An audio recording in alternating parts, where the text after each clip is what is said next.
बड़ी खबर आपको बता दें, आज पटना में बाबा बागेश्वर सरकार के दरबार का तीसरा दिन है और लोगों की संख्या लगातार बढ़ती जा रही है।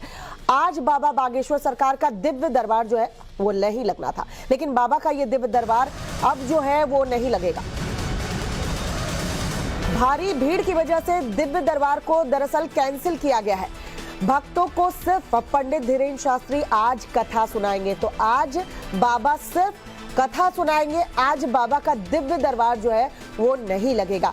बाबा बागेश्वर ने सभी भक्तों को घर पर ही टीवी पर कथा सुनने की अपील भी की है। पटना से बाहर रहने वालों को पंडाल में नहीं आने के लिए बाबा ने कहा है, लेकिन लाखों भक्त हैं जो बाबा के दरबार से हटना नहीं चाहते हैं। तीसरा दिन और देखिए कितनी भारी संख्या में भक्तों की भीड़ जो है इकट्ठा हो रही है और यही वजह है कि इंतजामात उस तरीके से वहां पर नहीं है, जिसकी वजह से आज दिव्य दरबार जो लगने वाला था वो दिव्य दरबार आज नहीं लगेगा। आज पंडित धीरेन्द्र कृष्ण शास्त्री जो है वो सिर्फ कथा वाचन करेंगे और यही वजह है पंडित धीरेन्द्र कृष्ण शास्त्री ने लोगों से अपील की है कि वो घर पर ही रहे और कथा सुने। अब चलिए आपको बताते हैं कि दिव्य दरबार आखिरकार कैंसिल क्यों हुआ। दरबार में भारी भीड़ दरअसल उमड़ रही थी। गर्मी में पंडाल में उमस भी बढ़ रही थी। पंडाल में ऑक्सीजन की कमी लोगों को महसूस होने लगी थी। भीड़ से लोगों की तबीयत जो है वो खराब होने लगी थी। भीड़ में कहीं कोई अनहोनी ना हो जाए, यही वजह है कि आज दिव्य दरबार जो है वो कैंसिल किया गया है। हालांकि आज दिव्य दरबार होना था, तीसरा दिन है। आज पंडित धीरेन्द्र शास्त्री पटना में मौजूद हैं। आज वो कथा वाचन तो जरूर करेंगे, लेकिन उनका दिव्य दरबार जो है वो कैंसिल किया गया है। पंडित धीरेन्द्र शास्त्री के दिव्य दरबार के कैंसिल होने की खबर के बाद भक्तों की भारी भीड़ पटना में उनके होटल के बाहर इकट्ठा हो गई और पूरी रात होटल के बाहर जमघट लगा रहा। लोगों की जिद है कि वो बाबा के दर्शन कर कर ही जाएंगे। तो ये हम तस्वीरें आपको दिखा रहे हैं। बाबा जिस होटल में रुके हैं उसके बाहर देखिए किस तरीके से लोगों की भीड़ जो है इकट्ठा हो गई, क्योंकि लोगों को जब पता चला कि बाबा का दिव्य दरबार जो है वो कैंसिल हो गया है तो वो बाबा से मिलने के लिए उनके होटल पहुंच गए।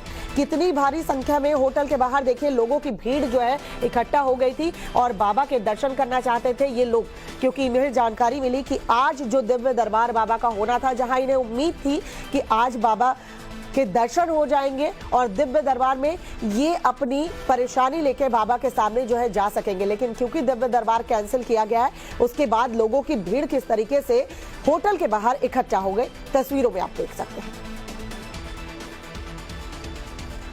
धीरेन्द्र शास्त्री का कल होने वाला दिव्य दरबार कैंसिल कर दिया गया है। अभी आयोजन समिति के अध्यक्ष के तरफ से एक प्रेस कॉन्फ्रेंस किया गया और उस प्रेस कॉन्फ्रेंस में ये जानकारी दी गई जो कल दिव्य दरबार होना था वो कैंसिल कर दिया गया है। और वो तस्वीर देखिए, बड़ी संख्या में भीड़ जो है भक्तों की वो अभी भी यहाँ पर होटल के बाहर, जिस होटल में बाबा ठहरे हुए हैं उसके बाहर मौजूद है और लोगों में निराशा है, क्योंकि दिव्य दरबार को लेकर लोगों में खासा उत्साह था। बावजूद इसके जब कैंसिल कर दिया गया है तो लोग काफी यहाँ पर दुखी है और हम कुछ लोगों से बात भी कर लेते हैं।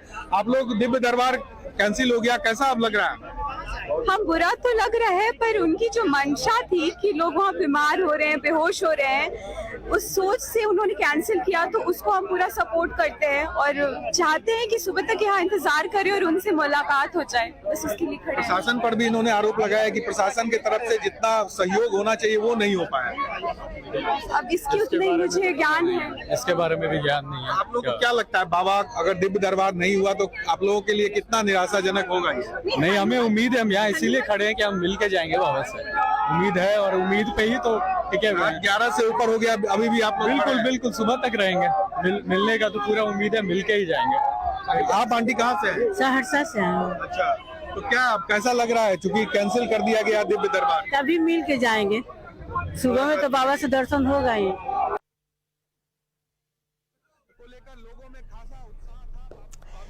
तो देखिए किस तरीके से लोगों की भीड़ जो है वो बाबा जिस होटल में ठहरे उसके बाहर इकट्ठा हो गई। जब उन्हें पता चला कि बाबा का दिव्य दरबार आज यानी तीसरे दिन नहीं लगने वाला है तो वो रात में ही वहां मौजूद हो गए और बाबा की एक झलक पाने के लिए लोग यहां पर बेताब नजर आए। दरअसल पंडित धीरेन्द्र कृष्ण शास्त्री ने क्या कुछ कहा वो भी आपको बता देते हैं। भीड़ की वजह से दिव्य दरबार कैंसिल करना पड़ा। अनहोनी की आशंका को देखते हुए दिव्य दरबार रद्द किया गया। कथा पूरे 5 दिन तक चलेगी जिस तरीके से चलनी थी।